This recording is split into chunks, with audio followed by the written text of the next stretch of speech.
Yaorana et bienvenue dans Manava. Notre Fénois regorge de chemins à découvrir et la randonnée est un loisir populaire en Polynésie. Mais attention à la sécurité. Pour nous guider sur ce plateau aujourd'hui, Heinrich Salmon, qui est président du syndicat des guides de randonnée, le colonel Cédric Rigolet pour la direction de la protection civile du Haut-Commissariat, et Jean-Marc Aapi, qui est président du club Tefetia o Temo Mato. Yaorana, bienvenue sur ce plateau à tous les trois, ravi de vous accueillir. Heinrich, on parle de randonnée en Polynésie, mais est-ce qu'on peut dire qu'il y a différents types de randonnées ? Oui, bien sûr, il y a randonnée de moyenne montagne et randonnée de haute montagne.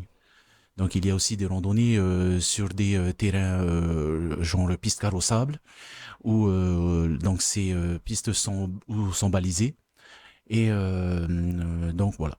D'accord. Jean-Marc, parle-nous un petit peu du club Te Fetia o Temo Mato. Alors, notre club de randonnée Tefetia au Temo Mato, il y a 250 adhérents, enfants, adultes.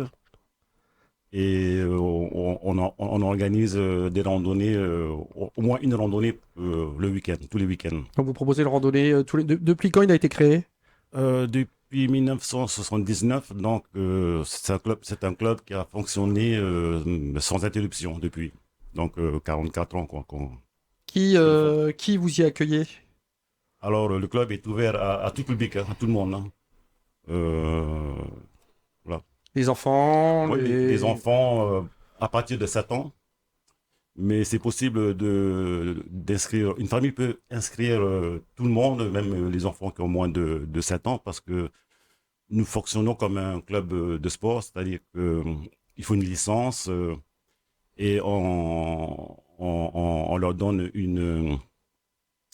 Enfin, je dirais. Je suis allé voir sur le site, en fait, vous avez un programme et vous donnez la difficulté du programme, ce qui, j'imagine, va pouvoir permettre de dire on va avec les enfants ou pas. Oui. Parce que je voulais dire, en fait, c'est que pour s'inscrire, il faut un certificat médical pour chacun. Et on leur donne une licence. Et la licence marche pour tout le monde, hein, pour toute la famille, pour tous les membres, même les enfants qui ont moins de 7 ans. Et la licence comprend l'assurance, bien sûr. Voilà. Et qui marche en Polynésie, en métropole, en France et même dans le monde. D'accord. Donc, c'est intéressant d'avoir cette licence. Et on est affilié à la Fédération française de randonnée pédestre. Cédric, alors tu peux nous expliquer ce qu'est concrètement la protection civile ? Oui, la direction de la protection civile, donc c'est un organe qui est placé auprès du haut-commissaire, au sein du cabinet du haut-commissaire de la République en Polynésie française, et qui a pour rôle d'assurer la préparation et la gestion des crises sur l'ensemble du territoire polynésien, donc des crises de sécurité civile. Alors la randonnée, pour que la gestion d'un accident en randonnée devienne une crise, il faut déjà qu'il y ait un certain nombre de personnes qui soient impliquées, mais régulièrement, on est amené à coordonner des opérations de secours sur des randonnées, et en mobilisant notamment les associations agréées de sécurité civile, par exemple, qui sont présentes sur le territoire polynésien, d'autres services comme les sapeurs-pompiers, la police municipale, la gendarmerie, et on mobilise aussi, puisque ça fait partie de nos prérogatives, l'hélicoptère interadministration qui participe au secours, et notamment dans le cadre des secours qui sont liés à des pratiques des activités physiques et sportives, et donc de la randonnée. Donc l'idée, là, en l'occurrence pour la randonnée, ça va être de mettre en place un quadrillage. S'il y a un randonneur à dévisser, c'est fait mal et... Oui, potentiellement, c'est deux choses. C'est d'abord essayer d'identifier où se trouvent les randonneurs si on n'est pas en capacité de les localiser. Et ensuite, c'est de les extraire de la zone si ils sont en incapacité de s'extraire par eux-mêmes ou si une action terrestre, finalement, n'est pas possible. À ce moment-là, on mobilise l'hélicoptère. Des moyens différents. Et avec des moyens différents, plus importants. Heinrich, quel est le rôle du syndicat des guides de randonnée ? Alors le rôle du syndicat, c'est de préserver et de protéger donc ce métier de guide de randonnée pédestre de montagne. Il y a une formation pour devenir guide ? Oui, il y a une formation qui se fait sur une période de 6 mois. Donc avec un apprentissage de tout d'encadrement des clients et aussi l'apprentissage d'utilisation du matériel que nous avons dans notre sac. Aussi premier secours, ce genre de choses, j'imagine. Au niveau du secours aussi, hein, nous avons une formation bien spécifique. Et par la suite, l'apprentissage de la culture, de l'histoire et de la géologie des îles de Polynésie française. Et cette formation, elle est diplômante ? Oui, donc à la fin, vous obtenez un brevet de guide de randonnée de montagne Elle dure pédestre. combien de temps? Elle dure 6 mois. 6 mois. C'est étalé sur 6 mois. Cédric, j'aimerais savoir, on revient un petit peu dessus parce qu'on va faire, on va essayer de mettre en place tout ça. De quels moyens vous disposez? Alors, quels moyens on dispose Alors pour, en matériel et en hommes? Alors, en homme, les moyens, c'est d'abord les moyens sapeurs-pompiers qui sont présents sur le territoire, qui sont des sapeurs-pompiers communaux en Polynésie, qui sont organisés donc par commune, qui d'abord sont les premiers éléments qui participent à des actions de secours sur les randonnées. Je l'ai dit tout à l'heure, on peut aussi mobiliser la police municipale, les gendarmeries, des associations qui disposent de moyens complémentaires à ceux des sapeurs-pompiers. Et puis, dernier élément, c'est l'hélicoptère interadministration que j'évoquais, qui permet d'assurer, lui, un appui aérien sur ce type d'accident. Et il y a des spécialistes comme on peut avoir en Europe ou en haute montagne, ou c'est encore différent? Les spécialistes en Polynésie sont incarnés par les associations agréées de sécurité civile. Il y en a 2 aujourd'hui qui offrent ces services-là et qui viennent compléter les moyens des sapeurs. Et eux ont un savoir-faire spécifique. Ils ont un savoir-faire spécifique, des compétences particulières, du matériel et des entraînements spécifiques pour évoluer dans des terrains qui sont un petit peu particuliers, des falaises, des gorges, des vasques, des choses qui ne sont pas accessibles aux sapeurs-pompiers parce que c'est pas du tout leur activité principale. Jean-Marc, toi, qu'est-ce qui t'a amené à cette association et c'est une passion que tu as depuis toujours? Raconte-nous un petit peu ça. La passion de la randonnée, c'est depuis petit, hein, depuis l'âge quand j'étais enfant, parce que ça avait commencé à aller ramasser des fruits dans la montagne, et puis après on rencontre des amis, j'amène des amis dans la montagne, ça les a beaucoup plu, et petit à petit, je rencontre d'autres personnes qui font de la randonnée, et voilà, ils me font découvrir des parcours de randonnée et moi-même, je leur fais découvrir aussi mes parcours de randonnée et petit à petit, et après, on apprend l'existence d'un club de randonnée. On s'inscrit dans ce club et puis ça fait une trentaine d'années que je suis dans ce club-là. Et en Polynésie, on va dire, on a l'habitude de faire de la randonnée. Alors, je n'allais pas dire culturel, mais on aime aller se balader. On n'a pas que le côté mer, on a aussi le côté montagne, quoi. Oui. D'ailleurs, c'est en vogue maintenant la randonnée. Avec tous les moyens qu'on a avec les réseaux sociaux, il y a des informations qui circulent. Voilà, donc il y a des clubs qui existent. Maintenant qu'il y a aussi des guides diplômés, des guides de randonnée diplômés qui sont formés et avec le tourisme aussi. Donc il y a les touristes, il y a des locaux, les résidents qui se lancent dans cette activité qui est ouverte à tous, quoi. Des petits peuvent y aller, des papilles. Oui, parce qu'on parle de randonnée, mais on peut aussi partir 1h30, 2 heures. C'est aussi une petite randonnée. Voilà. Et à partir du moment où on a pris des précautions, on fait déjà de la randonnée. C'est accessible à tout le monde. C'est ça. Il y a des parcours partout maintenant. C'est accessible même au Matayapo. Donc, alors, en voilà, termes d'accessibilité, Heinrich, qui entretient les chemins de randonnée? Alors, en ce qui concerne Moorea, l'île de Moorea, c'est donc le SDR, le service du développement rural, qui donc s'occupe de l'entretien des sentiers sur la vallée de Opunohu et aussi le dégagement de sentiers. Et à Tahiti? Alors, à Tahiti, c'est plus. Alors, sur Tahiti, ce serait. Voilà, c'est bien différent parce que nous travaillons beaucoup sur Opunohu, donc le domaine territorial, le domaine public.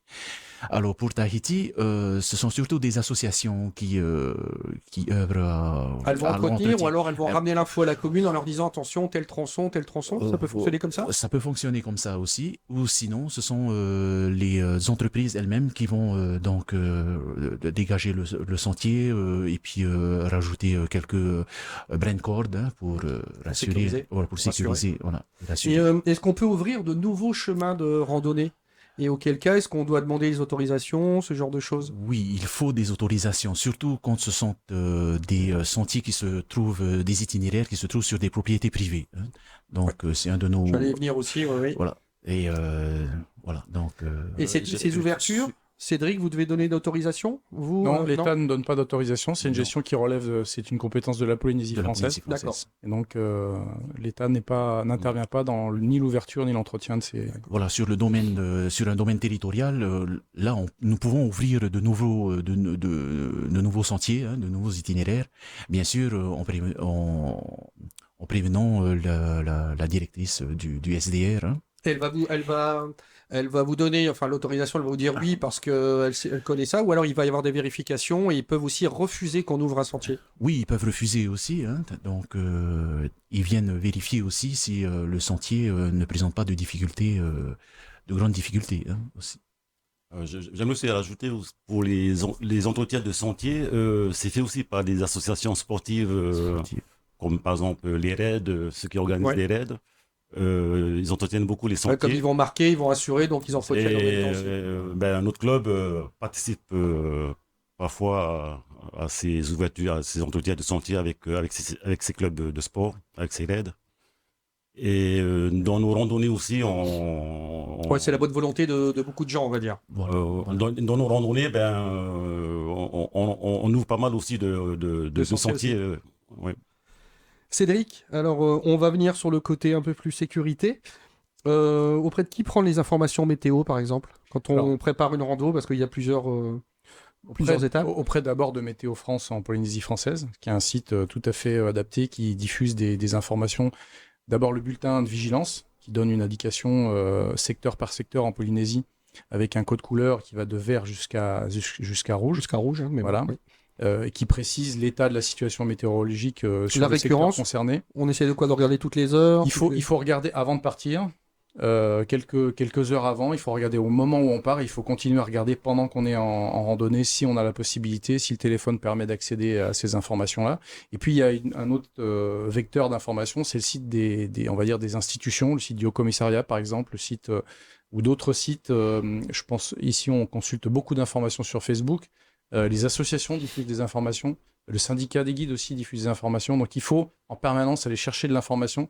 C'est un des premiers éléments de sécurité, c'est aller s'informer sur la météo, sur l'itinéraire, sur ce qui peut se passer sur l'itinéraire qu'on a identifié. Tout à l'heure tu parlais du matériel, et est-ce que le GPS est fiable ?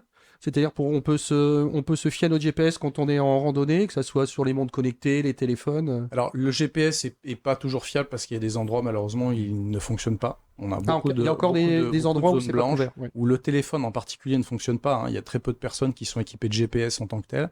Donc c'est très souvent le GPS du téléphone. Et si on n'a pas de couverture réseau, on n'a pas d'accès GPS. Donc il faut néanmoins le conserver avec soi, l'avoir bien chargé et puis tenter de le conserver. Il y a quelques applications qui référencent aussi les parcours de randonnée en Polynésie. C'est un élément qu'il faut conserver. On peut tout à fait rester en sécurité lors d'une randonnée, même si on n'a pas accès à son téléphone. Il faut rester vigilant, regarder où le réseau passe, parce qu'en cas d'accident, il faut être capable de revenir sur un endroit, dans une zone sur une zone qui va permettre de donner l'alerte. On va donner un peu plus de conseils en deuxième partie. On marque une pause, on se retrouve dans un instant.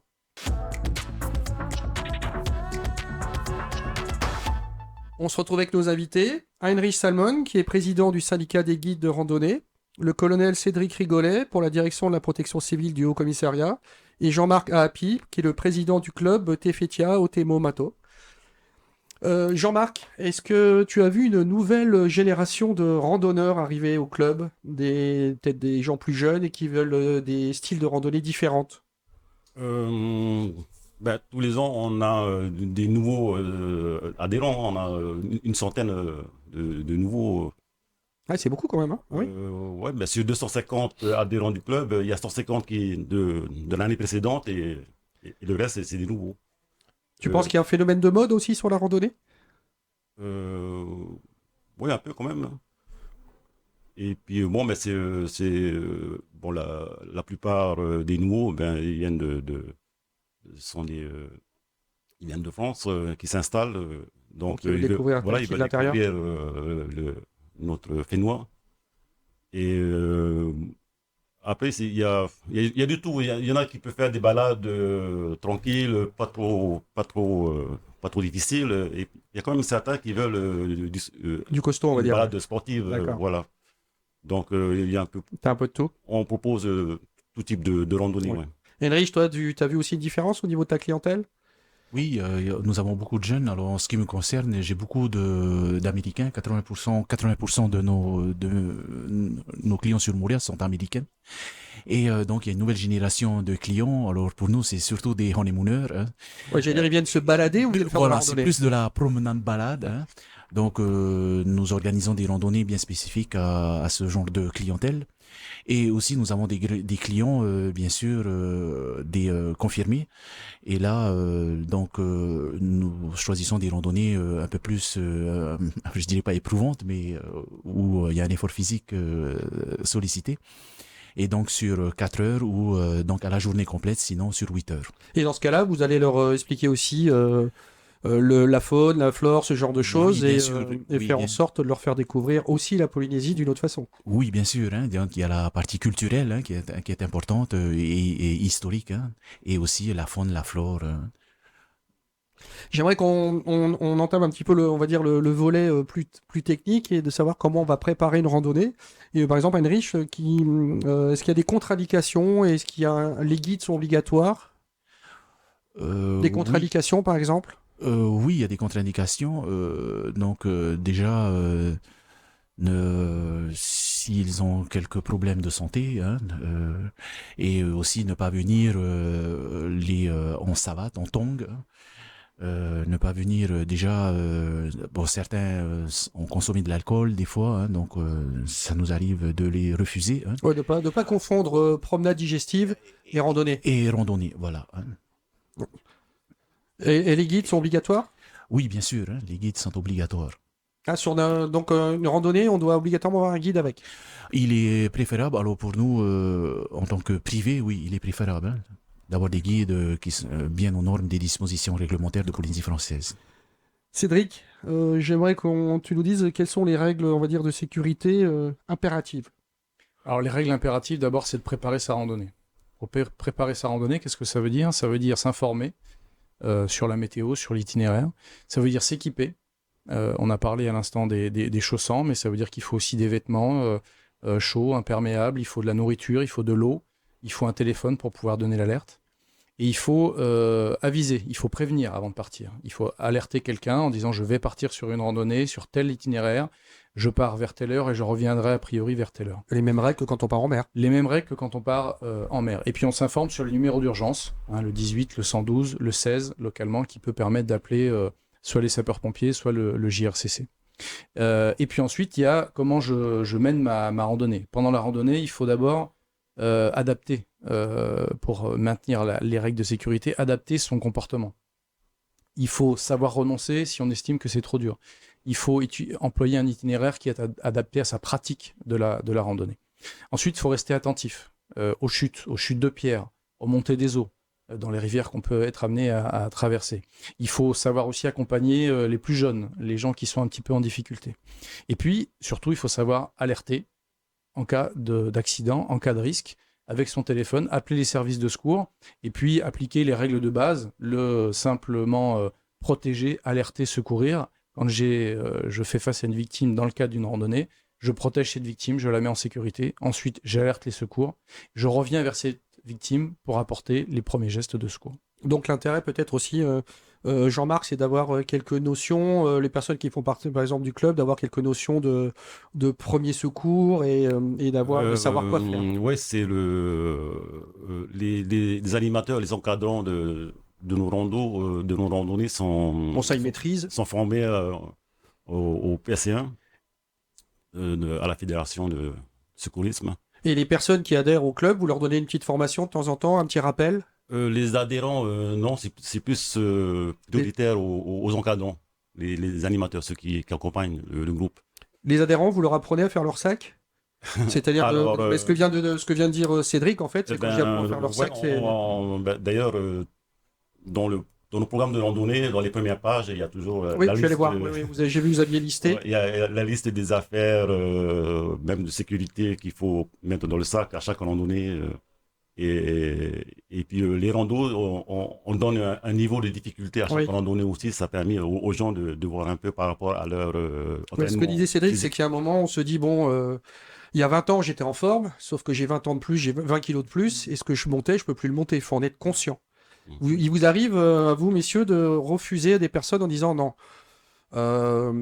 physiquement, ça va être trop compliqué, je vais plutôt t'orienter sur une autre randonnée? Heinrich, ça peut t'arriver, ou Jean-Marc? Vas-y. Oui, tout à fait. Hein. Comme je le disais tantôt, que quand on vient récupérer nos clients, déjà au premier abord, quand on les voit, là, on peut tout de suite commencer à songer à modifier l'itinéraire de randonnée par rapport à la personne que tu as en face. Et donc là, par la suite, on adapte la randonnée aux clients que nous avons. Jean-Marc, j'aimerais qu'on aborde aussi la question on va dire, du civisme. Comment se comporter en randonnée par rapport à son entourage, par rapport à l'écosystème, les bonnes règles de civisme à avoir. Bon, déjà, au niveau civisme, bon, les randonnées qu'on effectue, bon, ben, c'est dans les vallées où on peut accéder. Ouais, vous traversez pas des propriétés privées. Alors, il y a des propriétés privées, mais Autorisées. voilà, c'est autorisé. Ensuite, bon, ben, on dit à nos adhérents de ne pas ramasser les fruits dans les champs qu'on traverse, de ne pas accueillir les plantes. Ouais, mais c'est important. C'est important de le rappeler parce que tout le monde n'a pas ces bons réflexes-là. Ouais, bon, on a remarqué que nos adhérents, ça va, ils respectent au niveau des déchets. Chacun ramène ses déchets. Et on fait des efforts par rapport à l'environnement. À la nature, voilà, par rapport à la nature et éviter de couper des arbres, de ramener des plantes, de ramasser de cueillir des fruits. Heinrich, on va dire les touristes que tu vas recevoir sont sensibles à ça? Oui, bien sûr, hein, sont très sensibles à ça et on voit la différence quand nous avons des jeunes locaux qui viennent participer à nos randonnées. Et donc, mon amont, nous leur expliquerons bien que voilà, il y a un respect de la nature, hein, ne pas jeter les détritus, comme Franck disait, pas couper tel arbre ou casser telle branche. Surtout quand nous arrivons dans des zones où nous avons une flore avec des arbres endémiques, des plantes endémiques. Et donc là, oui. Et bien sûr aussi, ne pas faire ses besoins dans la rivière. Hein. Il y a un respect aussi à ce niveau-là. Ah, mais tu as raison de le dire. Il faut expliquer tout ça. Voilà. Et... Alors là, c'est dans le cadre où une randonnée se passe bien, Cédric, mais si je me tourne vers toi, c'est que, hélas, une randonnée ne se passe pas bien. Alors, déjà, rappelle-nous quel service appeler en cas de problème. Alors, les premiers services à appeler, c'est d'abord les sapeurs-pompiers en composant le 18 ou le 112. Parce que les sapeurs-pompiers vont être aussi des locaux qui connaissent bien les vallées, les axes de randonnée. Ils pourront arriver rapidement sur les lieux.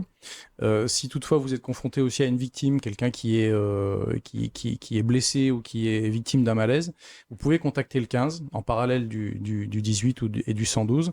Là, le médecin pourra vous conseiller sur les premières mesures à prendre pour la victime avec laquelle vous vous trouvez. Et puis, si ces deux numéros ne fonctionnent pas, vous pouvez tenter de composer le 16, qui est le numéro aussi de recherche, alors qui vaut aussi bien sur mer que sur terre, hein, soit sur le canal 16 de la VHF, soit sur le numéro 16 de votre téléphone. Ce qui est important, au-delà d'appeler les secours, c'est, comme je le disais tout à l'heure, de trouver des endroits où le téléphone passe, de se signaler et de revenir régulièrement sur cet endroit-là. Pour récupérer l'appel. Récupérer l'appel et continuer à signaler au service de secours si les personnes sont en bonne santé, si elles peuvent attendre en sécurité. Pour nous, ça conditionne les choses. Si les gens sont en bonne santé, en sécurité, par exemple, et qu'ils ont simplement été pris par une montée d'eau, on va leur conseiller de rester sur place, d'attendre la baisse du niveau de l'eau et de refranchir éventuellement la rivière. Si on a affaire à des gens qu'on n'arrive plus à contacter, ou alors qui présentent des blessures grave et caractérisé, à ce moment-là, on va engager des moyens autres, et notamment des moyens aériens, pour identifier, localiser la zone sur laquelle se trouvent les personnes, et éventuellement les extraire en les élitroyant pour aller les déposer sur une zone qui est beaucoup plus sûre, et sur une zone où elles pourront être prises en charge par les sapeurs-pompiers et d'autres services. Ces prises en charge et ces différents moyens sont justement la prise en charge financière est prise par qui et les coûts? Les secours en Polynésie française sont gratuits. Comme sur le territoire métropolitain. Néanmoins, il existe un moyen juridique dans le Code général des collectivités territoriales applicable en Polynésie, où les autorités, en particulier le maire, peut demander le remboursement des frais engagés dans le cadre des secours sur des activités sportives et de loisirs. C'est relativement rare, mais il faut aussi sensibiliser les téléspectateurs sur le fait que quand on prend des risques inconsidérés et qu'on génère des dépenses publiques très importantes en matière de secours, les autorités peuvent se retourner vers les auteurs en particulier vers les auteurs qui auraient fait montre d'imprudence. Comme tu l'as dit, si on fait n'importe quoi, il y a un moment, ça peut Absolument. avoir des conséquences Absolument. et il faut savoir qu'on peut les payer. Absolument. Bon, une petite question juste technique, parce qu'on parle, Heinrich ou Jean-Marc, en France, enfin en Europe ou en France, on parle beaucoup des GR, donc les chemins de grande randonnée. Est-ce qu'on en a en Polynésie ou est-ce qu'on peut espérer en avoir un? On peut espérer en avoir un, hein, mais pour le moment, non. Hein. Il n'y a pas de GR en Polynésie française. On a de beaux paysages, on pourrait facilement Exactement. avoir un ou deux GR hein, quand Tout même. à fait. C'est en projet, mais ça prend du temps pour le mettre en place. Mais je pense que d'ici quelques années, ça se fera. Bon, ben, j'espère qu'on y arrivera. Merci messieurs d'avoir répondu à nos questions, c'était un plaisir de vous recevoir. Et puis bon, ben, prenez du plaisir en randonnée et découvrez la Polynésie différemment, mais toujours en sécurité. D'accord? Donc faites bien attention à vous. Bonne fin de journée sur TNTV et à demain.